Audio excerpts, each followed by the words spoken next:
नमस्कार साथियों, स्वागत है आपका अपने YouTube चैनल वाईके ऑनलाइन एजुकेशन में।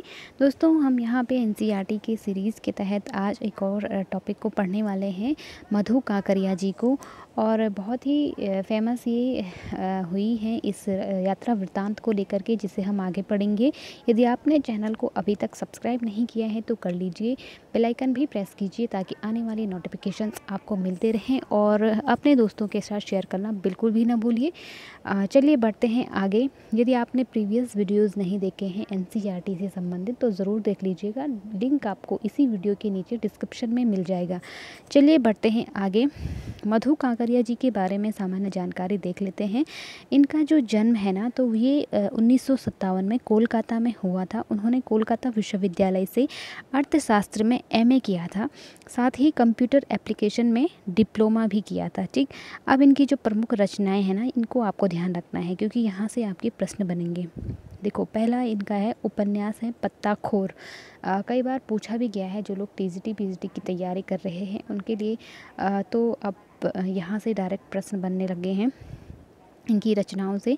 सलाम आखिरी, खुले गगन के लाल सितारे, बीते हुए अंत में ईशु, कहानी, ये इनके कहानी संग्रह हैं। ठीक है, तो ये भी आपको ध्यान रखना है। पत्ताखोर उपन्यास बहुत फेमस है इनका, है ना। इन्होंने कई सुंदर यात्रा वृत्तांत भी लिखे हैं। मधु काकरिया की रचनाओं में विचार और संवेदना की नवीनता मिलती है। समाज में व्याप्त अनेक ज्वलंत समस्याएं जैसे अपसंस्कृति, महानगर की घुटन और असुरक्षा के बीच युवाओं में बढ़ती नशे की आदत, लाल बत्ती इलाकों की पीड़ा आदि उनकी रचनाओं के विषय रहे हैं। तो इनके विषय भी आपको ध्यान रखना है। जो भी इन्होंने रचनाएं की हैं तो वो इन विषयों से संबंधित रही हैं। ठीक, अब आपके सिलेबस में इनका एक बहुत ही फेमस यात्रा वृत्तांत इनका रहा है, साना साना हाथ जोड़ी। आप देख पा रहे होंगे एनसीईआरटी इनकी सिलेबस में ये रखा गया है। और महानगरों की भाव शून्यता, इसके बारे में हम जान रहे हैं। महानगरों की भाव शून्यता, भागम भाग और यंत्रवत जीवन का यंत्रवत जीवन की यंत्रवत का मतलब एक मशीन की भांति आज का मनुष्य हो चुका है कि मशीनों पर डिपेंड, मशीन पर इतना ज़्यादा डिपेंड हो चुका है कि वो मशीन की भांति ही काम करने लग गया है ना।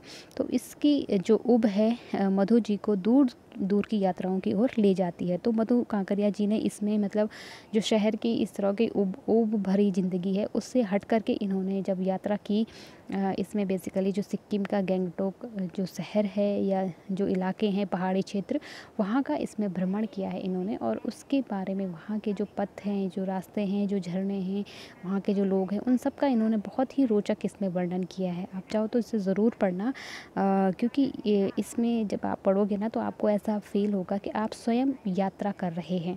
तो बहुत ही इंटरेस्टिंग है।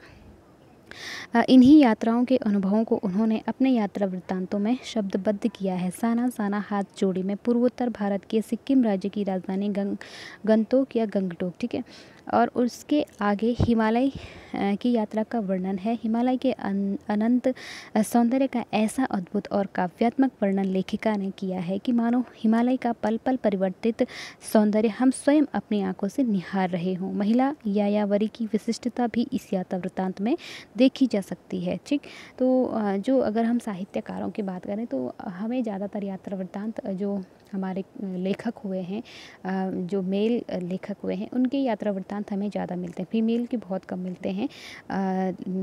तो उनका इसका एक ये बहुत ही अच्छा उदाहरण है कि एक लेखिका ने जब इस तरह के दुर्गम खंडों का, हिमालय के दुर्गम खंडों का उन्होंने जब यात्रा की तो उसका उन्होंने बहुत ही रोचक वर्णन किया है। ठीक, जहाँ पहुँचना मतलब काफ़ी दुर्गम हो जाता है, तो उन खंडों में लेखिका पहुँची और उसका बहुत ही उन्होंने मतलब कह सकते हैं कि मार्मिक उन्होंने इसमें वर्णन किया है। लेखिका महिला होने के बावजूद भी मतलब उन दुर्गम खंडों तक पहुंच पाई है, इसमें आपको देखने को मिलेगा। ठीक, चलिए आगे बढ़ते हैं। लेखिका हिमालय के सौंदर्य पर मुग्ध ही नहीं होती, वहाँ के निवासियों की मेहनत, अभाव और गरीबी को भी रेखांकित करती है। साथ ही यह बताना भी नहीं भूलती कि हिमालय तक पहुँचने के लिए बनाए जाने वाले रास्तों के निर्माण में लोग अपनी जान गंवा चुके हैं। इस पाठ में पीड़ा और सौंदर्य का अद्भुत मेल है तथा इसे पढ़कर अकेलेपन और करुणा के भाव जागृत होते हैं तथा सृष्टि की समग्रता का एहसास होता है। यात्राओं से मनोरंजन, ज्ञानवर्धन एवं अज्ञात स्थलों की जानकारी के साथ साथ भाषा एवं संस्कृति का आदान प्रदान भी होता है। इतना ही नहीं, घुमक्कड़ी हमें अपने स्व की संकीर्णता से भी मुक्त करती है। हम क्या करते हैं, स्व मतलब हम अपने आप में खोए रहते हैं, हमें अहम भावना इससे आती है। लेकिन जब हम जाते हैं घूमने या भ्रमण पर या यात्रा करते हैं कहीं की, तो वहाँ की हमें संस्कृति का पता चलता है, वहाँ के लोगों का रहन सहन, खान पान, इन सब का हमें पता चलता है। कठिनाइयाँ क्या हैं, हिमखंडों की बात करें या हिम क्षेत्रों में जो लोग रहते हैं या दुर्गम खंडों में जो लोग रहते हैं, उनके पहाड़ी जो कितनी मतलब दुर्गम स्थिति उनकी है, जहाँ तक उन ना तो सुख सुविधाएं पहुँच पाती हैं। तो ऐसे स्थानों का जब हम यात्रा करते हैं, उन लोगों से मिलते हैं, वो जानते हैं उनके बारे में, तो फिर हमें ऐसा लगता है कि हम तो मतलब इस दुनिया के सबसे भाग्यशाली इंसान हैं कि हमारे पास सब कुछ है, सारी सुख सुविधाएं हैं और अपने आप से मतलब अपने स्व से हमें अपनी संकीर्णता है जो हम अपने अहम में खोए रहते हैं, उससे भी हमें मुक्ति मिलती है। तो इस तरह का इन्होंने इसमें बहुत ही रोचक वर्णन किया है, आप इसे ज़रूर पढ़ना। डीपली क्वेश्चन तो यहाँ से नहीं बनेंगे, जानकारी के लिए आप पढ़ सकते हो। तो आपसे यही क्वेश्चन बनेगा कि साना साना जो हाथ जोड़ी है यात्रा वृत्तांत जो है वो किसके द्वारा लिखा गया है, तो ये मधु कांकरिया जी के द्वारा लिखा गया है। और इनकी जो मुख्य रचनाएं हैं ये मैं आपको बता चुकी हूँ।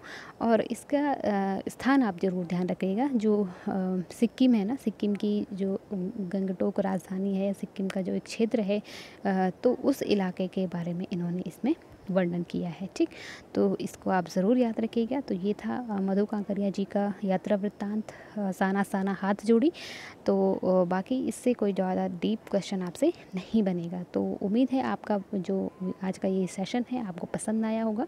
यदि पसंद आए तो एक लाइक ज़रूर कीजिएगा। मिलते हैं अगले सेशन में अगले वीडियो के साथ, तब तक के लिए आप लोग अपना ख्याल रखिएगा, पढ़ते रहिए। नमस्कार।